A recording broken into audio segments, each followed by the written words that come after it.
शांती. आज आहे 12/1/2024ची मुरली.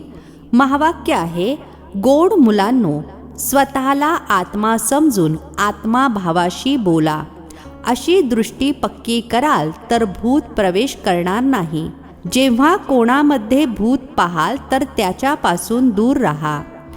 प्रश्न आहे, बाबांचे बनल्यानंतर देखील आस्तिक आणि नास्तिक मुले आहेत, ते कसे? उत्तर आहे, पहिला पॉइंट आहे, आस्तिक ते आहेत जे ईश्वरीय कायद्यांचे पालन करतात, देही अभिमानी राहण्याचा पुरुषार्थ करतात. आणि नास्तिक ते आहेत जे ईश्वरीय कायद्यांच्या विरुद्ध भूतांच्या अधीन होऊन आपसामध्ये भांडण तंटे करत राहतात.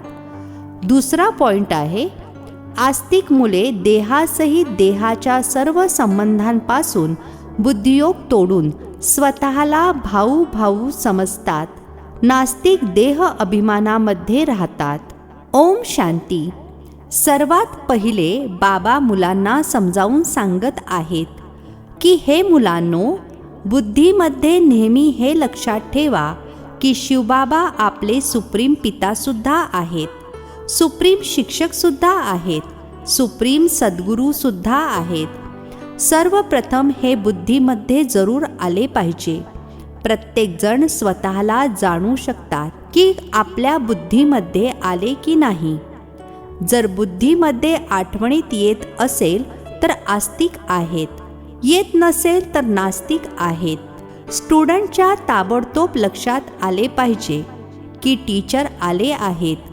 घरी असतात तेव्हा विसरून जातात.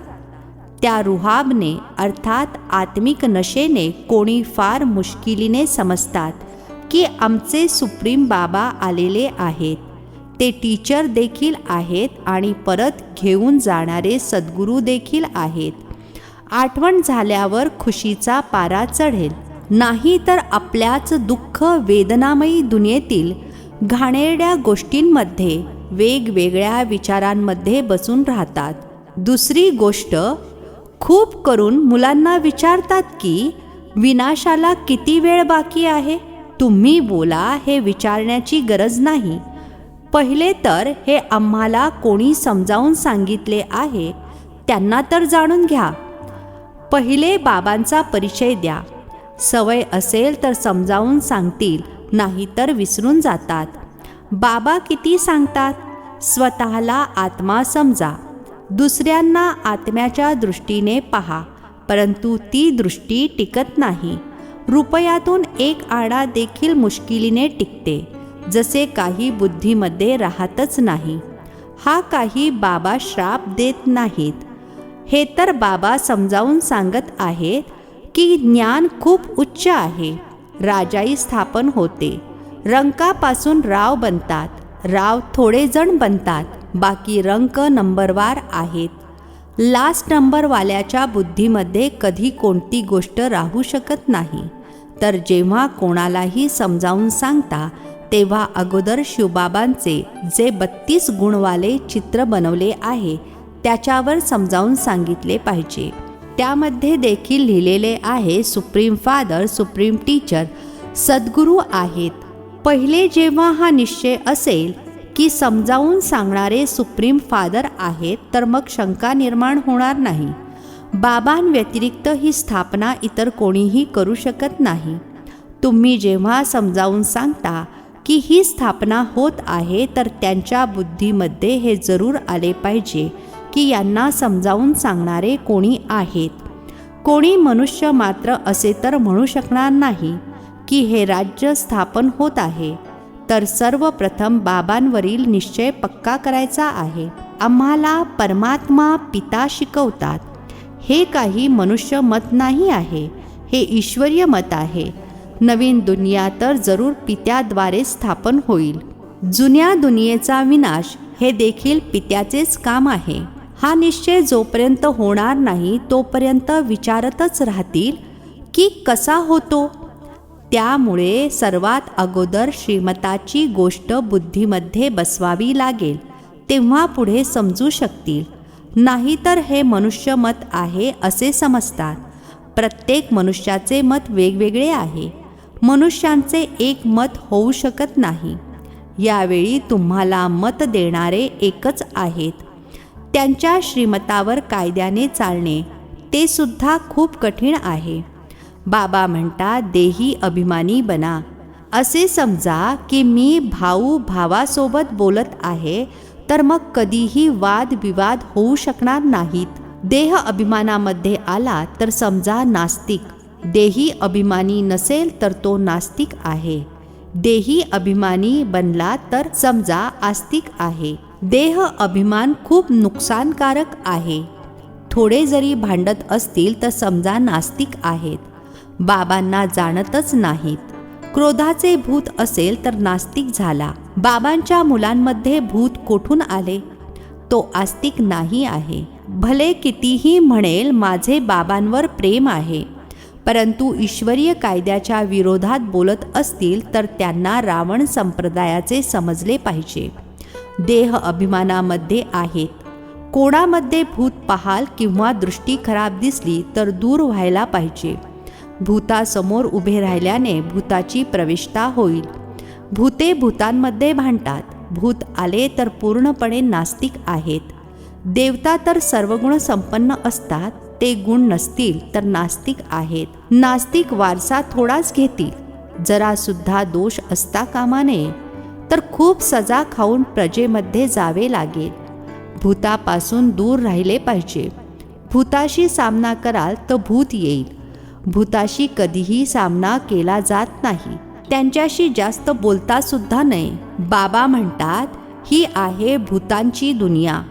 भूत जोपर्यंत निघत नाही तर सजा सुद्धा खावी लागेल. पद सुद्धा प्राप्त करू शकणार नाही. लढाई तर एकच आहे. कोणी रावण बनतात, कोणी रंक बनतात. रावची दुनिया होती, आता रंकाची दुनिया आहे. सर्वांमध्ये भूत आहे. भूत काढून टाकण्यासाठी पूर्ण पुरुषार्थ केला पाहिजे. बाबा मुरलीमधून खूप समजावून सांगतात. तऱ्हेतऱ्हेचे स्वभाव असतात, काही विचारू नका. तर प्रदर्शनी इत्यादीमध्ये सर्वप्रथम बाबांचा परिचय द्यायचा आहे. बाबा किती प्रेमळ आहेत. ते आपल्याला असे देवता बनवतात. गायन देखील आहे, मनुष्य से देवता किये. देवता होते सतयुगामध्ये, तर जरूर त्यांच्या पूर्वी कलियुग होते. हे सृष्टीचक्राचे ज्ञान देखील मुलांच्या बुद्धीमध्ये आता आहे. तिथे अर्थात सतयुगामध्ये हे ज्ञान या देवतांमध्ये असणार नाही. आता तुम्ही नॉलेजफुल बनता आणि मग पद मिळाले की मग ज्ञानाची गरजच नाही. हे आहेत बेहदचे बाबा, ज्यांच्याकडून तुम्हाला 21 पिढी स्वर्गाचा वारसा मिळतो. तर अशा बाबांची किती आठवण केली पाहिजे. बाबा नेहमी समजावून सांगतात की नेहमी असे समजा की शिवबाबा आम्हाला समजावून सांगत आहेत. शिवबाबा या रथाद्वारे अर्थात ब्रह्माबाबांद्वारे आम्हाला शिकवत आहेत. ते आमचे पिता, टीचर, गुरु आहेत. हे आहे बेहदचे शिक्षण. आता तुम्हाला समजते आहे. पहिले आपण तुच्छ बुद्धी होतो. या कॉलेजविषयी कोणालाही जरा देखील माहिती नाही आहे. त्यामुळे समजावून सांगताना चांगल्या रीतीने घोटून समजावून सांगा. श्रीकृष्णाची तर गोष्टच नाही. बाबांनी समजावून सांगितले आहे की शिवबाबांव्यतिरिक्त श्रीकृष्णाचे कोणतेही चरित्र नाही आहे. ब्रह्मा, विष्णू, शंकर यांचे देखील चरित्र असू शकत नाही. चरित्र आहेच एकाचे, जे मनुष्यापासून देवता बनवतात, विश्वाला हेवन बनवतात. तुम्ही त्या पित्याच्या श्रीमतावर चालता. बाबांचे मदतगार आहात. बाबा नसतील तर तुम्ही काहीच करू शकणार नाही. तुम्ही आता वर्थ नॉट अ पेनी पासून वर्थ नॉट अ पाऊंड अर्थात कवडी तुल्यपासून हिरे तुल्य बनत आहात. आता नंबरवार पुरुषार्थानुसार तुम्ही सर्वांनी जाणले आहे. तर सर्वप्रथम आहे बाबांचा परिचय. सतयुगामध्ये देवतांची बेहदची बादशाही आहे. त्यांच्या राज्यामध्ये इतर कोणीही नव्हते. आता तर कलियुग आहे. किती अनेक धर्म आहेत. हा एकच आदी सनातन देवी देवता धर्म कधी स्थापन झाला हे कोणाच्याही बुद्धीमध्ये नाही आहे. तुम्हा मुलांच्या देखील बुद्धीमध्ये नंबरवार पुरुषार्थानुसार आहे. तर पहिले बाबांच्या महिमेविषयी चांगल्या रीतीने समजावून सांगितले पाहिजे. आपण जाणतो जरूर बाबांकडून आपल्याला ओळख मिळाली आहे. बाबा म्हणतात, सर्वांचा सद्गतीदाता सुद्धा मीच आहे. कल्पकल्प मी तुम्हा मुलांना सल्ला देतो की स्वतःला आत्मा समजा आणि माझी आठवण करा, तर आत्मा पतितापासून पावन बनेल. आत्म अभिमानी भव. इतरांना देखील आत्मा समजल्याने तुमची क्रिमिनल आय अर्थात विकारी दृष्टी राहणार नाही. आत्माच शरीराद्वारे कर्म करते. मी आत्मा आहे, हे आत्मा आहेत, हे पक्के करायचे आहे. तुम्ही जाणता अगदी सुरुवातीला आपण 100% पावन होतो, मग पतित बनलो. आत्माच बोलावते की बाबा या. आत्म्याचा अभिमान पक्का राहिला पाहिजे. इतर सर्व संबंध विसरून गेले पाहिजेत. आपण आत्मे स्वीट होममध्ये राहणारे आहोत. इथे पाठ बजावण्यासाठी आलो आहोत. हे देखील तुम्ही मुलेच समजता. तुमच्यामध्ये देखील नंबरवार आहेत ज्यांना आठवण राहते. भगवान शिकवतात किती आनंदी राहिले पाहिजे. भगवान आपले पितासुद्धा आहेत, टीचरसुद्धा आहेत, सद्गुरूसुद्धा आहेत. तुम्ही म्हणाल आम्ही त्यांच्याशिवाय इतर कोणाचीही आठवण करत नाही. बाबा म्हणतात, देहासहित देहाचे सर्व संबंध तोडून मामेकम अर्थात मज एकाची आठवण करा.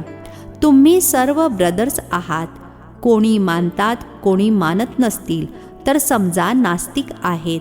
आपण जर शिवबाबांची मुले आहोत तर पावन असायला हवे. बाबांना बोलावतातच, बाबा येऊन आम्हाला पावन विश्वाचे मालक बनवा.